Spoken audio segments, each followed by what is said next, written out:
Welcome back. Today's tutorial I want to talk about drawing.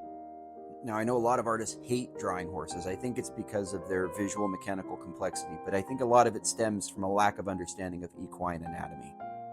But stick with me because I think with a few of these basic shapes, a circle, a trapezoid, an oval, and a few triangles, we can get your horse off to the races. So let's start by putting a few of these basic shapes down on paper together. You can follow along if you'd like, but I'm going to pause here in just a second and ask you an important question. Where is a horse's knee? Is it A, B, or C? If you guessed C, you'd be dead wrong. If you guessed B, you would also be wrong. It's actually A. Let's take a look at this. This is true of a lot of quadruped animals, but what looks like a backwards knee on a horse is actually the horse's heel. So if we put a tennis shoe on it, and this example comes to us from the legendary Chuck Jones of Warner Brothers Animation fame and his book Chuck-a-Muck.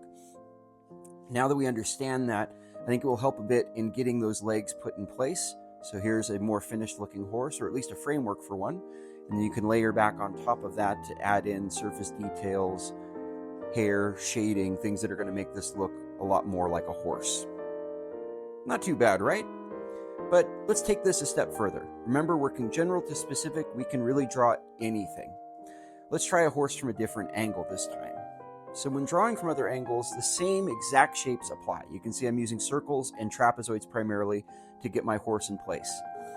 Incidentally, this is a foreshortened horse, but I've got a good foundation for layering on those details to make this look more like an actual horse, using things I've learned along the way like rectangular prisms to get that foreshortened muzzle. But before I dismiss class for the day, let's try one more, shall we? The horses, you know what. So we're going to start exactly as we did before with those exact same basic shapes, or primitives, working general to specific. Now I've got the horse facing somewhat the other direction in this case. This is kind of a consequence of being right-handed. But you can see I've laid in my framework very much like I did with the previous horse that was facing us. And if it seems like I'm stressing this framework as all important, it's only because it is. This is what's going to give your horse a sense of structure and volume, as though there's an actual skeleton inside of there and muscle wrapped around those bones and other tissue.